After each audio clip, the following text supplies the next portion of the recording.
The news day continues here on One News Now. I'm Riza Diaz.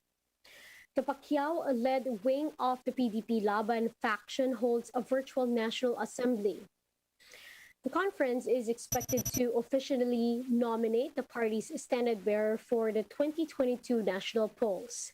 Dubbed as a man of destiny for God and country, the event is anticipated to nominate Senator Manny Pacquiao to be their presidential candidate. PDP-Laban Chair Coco Pimentel said the chances are high for them to be the ruling party come 2022. And we'll give you more details on this later today. Meanwhile, the PDP-Laban faction led by Energy Secretary Alfonso Cusi starts releasing certificates of nomination and acceptance, or CONAs, to its candidates for the 2022 elections. The group's Secretary General Melvin Matibag stressed that only those candidates with valid CONA are considered as official candidates of their respective political party or coalition. Recall that the ruling party unanimously adopted Senator Bongo and President Duterte, their candidates as president and vice president in the upcoming polls. The COMELEC will start receiving certificates of candidacy, or COCs, by October 1 until October 8. An improvised bomb exploded in Datupiang, Maguindanao on Saturday afternoon. None were reported killed, but 8 were injured after the blast. Gemma Vansenia gives us more details.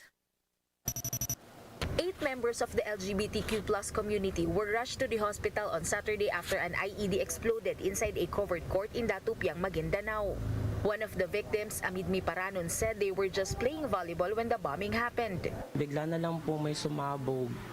Tapos nung tumingin ako doon, puro na yung usok na yung nakita ko. Akala ko kasi bola. Pero nung tumakbo na yung mga kasama ko, lahat kami patak-patak na. Tapos ako lang yung naiwan na huli kasi di ko kayang yung kabilang paa ko.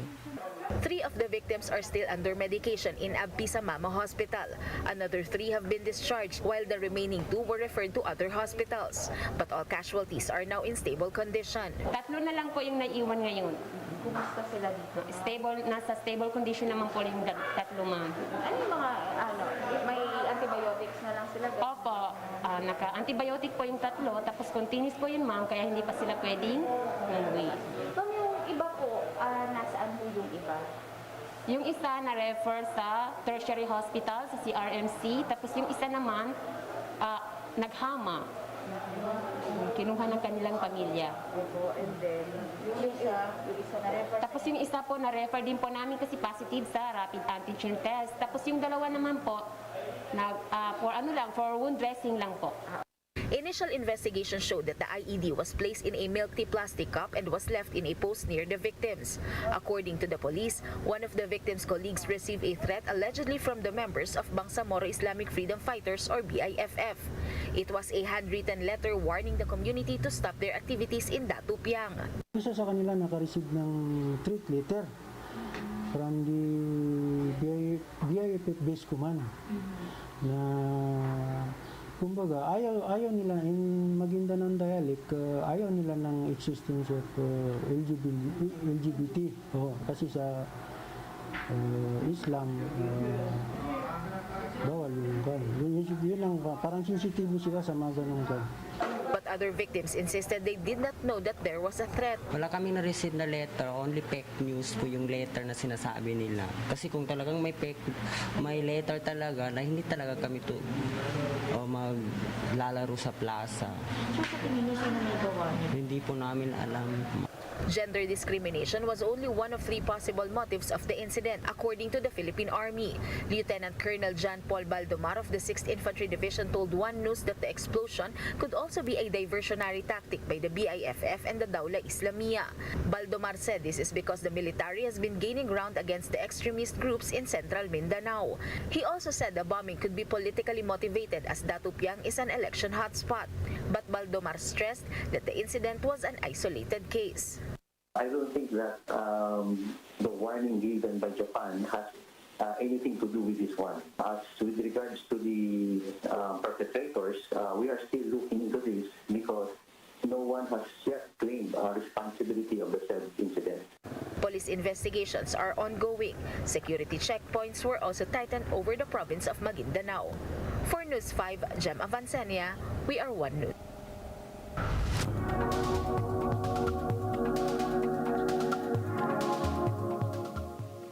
While conversations are now steering about the efficacy of booster shots in adding layer of protection, health experts are now keeping an eye on the coming of the flu season, warning the public that it may further aggravate the transmission rate of cases. Let's watch this report from Bloomberg. Doctor, is flu season already on your radar? Absolutely. We've been watching influenza cases. There's a little bit more activity this year than we've seen over the past few years. So we really are worried that without public health interventions like we had last fall, that we're going to see a surge of flu cases, and that's going to complicate COVID-19 diagnostics. And it's also a disease that may target younger populations more because we haven't seen flu in a few years. So it's a complicating issue that we're really keeping an eye on while we keep focused on COVID-19. All right. So, Andy, as we get focused on trying to get more people vaccinated, there was some news that crossed, including the Pope urging everyone to get a COVID vaccine and the White House making a call to Nicki Minaj after her Twitter post that got a lot of attention that we wouldn't read because it wasn't really fit for morning television. Is this the way to get more people vaccinated? We have to really go out there and aggressively go after the misinformation and the lack of information. And then we also have to find better ways to communicate to the pockets of population that are probably willing to take the vaccine, but are really just step back and see all of this noise on both sides and are just unclear as to where to go. The science is clear, the safety is clear, the efficacy is clear.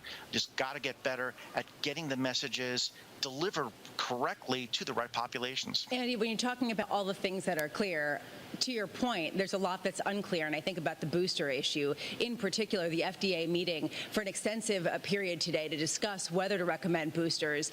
Do you think that this debate is premature and muddies the water, or do you think it's important for us to be focusing on this because it will be an important tool?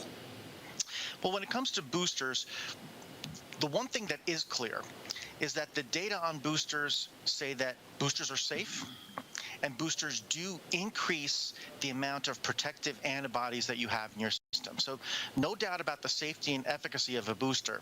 What's really in question is the need and the priority of individuals to get a booster.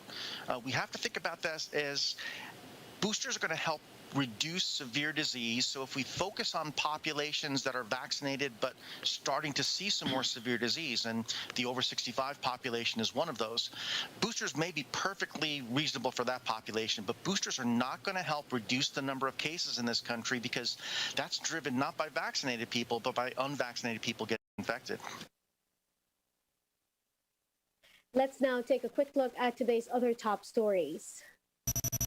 Former Social Welfare Secretary Binky Suliman passed away at 7:32 this morning. She died due to complications from renal and heart failure. She was 68. Recall that Suliman also contracted COVID-19 in August and survived the infection. Suliman served during the administrations of Gloria Macapagal-Arroyo and Noynoy Aquino, and she was at the helm of Aquino's Pantawid Pamilyang Pilipino program, or 4Ps. The Social Security System, or SSS, is extending its deadline for July contributions to September 30. The agency said the extensions is in consideration of the ECQ implemented in several parts of the country last month. The extension only applies, however, to regular employees. The payment deadline of household employers, self-employed, voluntary members, non-working spouse, and land-based OFWs will remain the same. And Carlo Biado made a win, or a comeback win, against Singapore's Aloysius Yap in the US Open Pool Championship this morning. He scored 13-8 and won the last 10 racks in a row to snatch the title. He will receive $50,000, or about 2.5 million pesos in prize money. Biado joins the ranks of Efren Bata Reyes and is the first Filipino to win the US Open since 1994. For more updates, visit News 5, The Philippines Star, and Business World Online. Visit our website, onenews.ph, for more analysis. You can also catch One News on Signal Play app. Register for a free account now, www.signalplay.com, and stream One News live anytime, anywhere. I'm Riza Diaz. Mask on, wash hands, and stay safe, Philippines. We are One News.